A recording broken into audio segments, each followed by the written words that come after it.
Hi there, thank you for joining us. We start today with breaking news developing in the last 6 hours. Police say a child is dead after being hit by a Metro Transit bus this morning. Metro Transit police say it happened around 6 a.m. in the northbound lanes of County Road 81 near 71st Avenue in Brooklyn Park. Brooklyn Park police say the boy was standing in the road and died at the scene. No passengers were on the bus. The driver did stop and is working with investigators.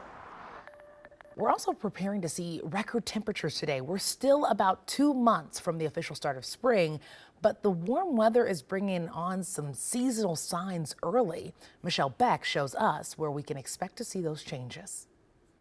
Some of us may already feel the impacts of this warmer winter on our bodies, like when it comes to allergies. The warm weather means plant growth and pollen growth as well. We spoke with Dr. Zeke McKinney from Health Partners. He expects more people will get allergies. He also expects worse symptoms. So, I mean, we're not going to have to wait for this. This is happening. And, seasonal allergies or environmental allergies affect up to about a third of the population, worldwide. And with time spent outdoors, watch out for those pests like mosquitoes and especially ticks. The Metropolitan Mosquito Control District says the mild winter means those pests could have survived the winter.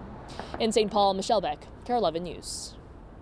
And listen, we have already hit record temperatures today and the sun is shining. Ben, before the show, you were telling me about some of these things and I was like, really? Are you serious? What? Yeah, if we do get to where we're forecast today, that means if we do get into the mid 50s, it'll be the first time that's happened in the month of January in over 40 years. So if you're 43 years or younger, you've never seen a January day like this. Already hit the record in the Twin Cities. Currently 46 degrees. South St. Paul's at 48 degrees. Buffalo at 46. St. Cloud at 48 degrees.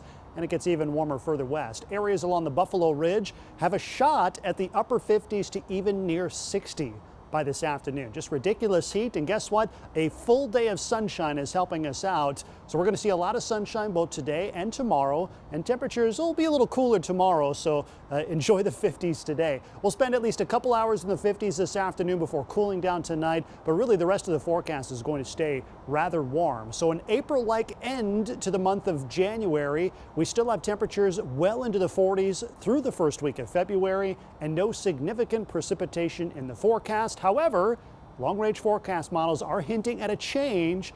We'll tell you what that could look like with your full forecast coming up, Alexis. Oh my goodness, Ben, thank you so much.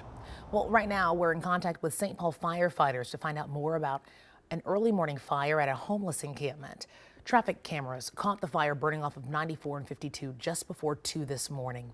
Once crews arrived, it took only about 30 minutes to put out the fire. Still unclear how the fire started, but the department tells us, thankfully, no one was hurt. Well, meanwhile, after recently relocating a South Minneapolis encampment known as Camp Ninokasi is once again closed. City workers cleared the encampment yesterday, citing safety and health concerns. Authorities say a man was shot on Monday by someone they believe lives in the encampment. Outreach teams were on the scene helping connect people living in the encampment with permanent housing. There have been 80 to 90 beds available every single night since the beginning of January. And that information comes directly from the dashboard of Hennepin County's outreach team. And unlike places like Portland or Seattle or San Francisco, we have consistently had enough adult shelter beds available. The city says they're always working on ways to help people get beyond homelessness. Well, take a look at this video showing the moments 5 teens were arrested after running from a stolen car. It happened Tuesday at I-94 and Dale Street in Minneapolis. Minneapolis and St. Paul, along with cities across the country, have seen carjacking numbers skyrocket in the last few years. But now, police in both cities say the trend is changing. Gordon has a look at the new data. I'm Gordon Severson. Law enforcement agencies here in the Twin Cities are seeing a significant drop in carjackings. Minneapolis police say they ended 2023 with just over 300 carjackings. That's about half as many as the high point 2 years ago. But it's still not back to pre-pandemic levels when they were averaging about 100 cases a year. But they are starting the new year off strong. Minneapolis police say they've seen about 16 carjackings so far this year. That's about half as many as they saw last year. Well, new at noon, there's a positive update to share about the St. Paul house fire that left 4 children dead earlier this month. Their father now says one of his daughters is awake and eating. On January 3rd, fire crews were called to Vang's home where they found his 6 kids and his wife inside. His wife and young son are still unconscious in the hospital. He says his daughter will now work toward learning how to walk again. We're taking a live look at Capitol Hill, where House Republican leaders say a bipartisan border deal is now dead. House Speaker Mike Johnson began a speech just minutes ago about the change. It comes as former President Donald Trump indicated he wanted to end the deal senators had been negotiating. Some Republicans say they won't support border legislation that doesn't meet all of their demands, while others say it leaves them stuck. We ought to do everything we can to try and fix it. And if we can't get there, fine. But if we don't try, then shame on us. Our country is experiencing a full-fledged invasion with illegal immigrants encouraged by Joe Biden's open border policies. President Biden says he has done all he can without Congress. Overseas, a political leader with Hamas says they will go to Cairo to discuss a potential new hostage deal in the war with Israel. It comes after multiple countries, including the U.S., reached a unified position on a framework for the deal. NBC's Matt Bradley shows us what it could mean from Tel Aviv. So that deal to try to free those more than 100 hostages, including 6 Americans still being held on the Gaza Strip, is coming along, but slowly. We just heard yesterday that White House National Security Advisor met with some of the families of some of those American hostages.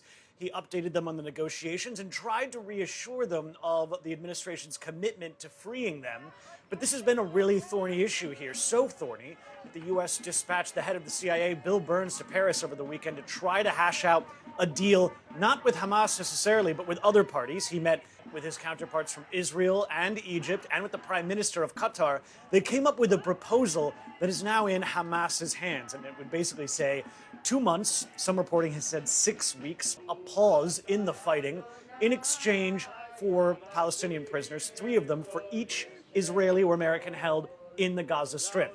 Now, that is still controversial, and not just on the Hamas side. Hamas has asked that they will only release all of those prisoners if Israel agrees to a full and final ceasefire, something that Israel has so far rejected.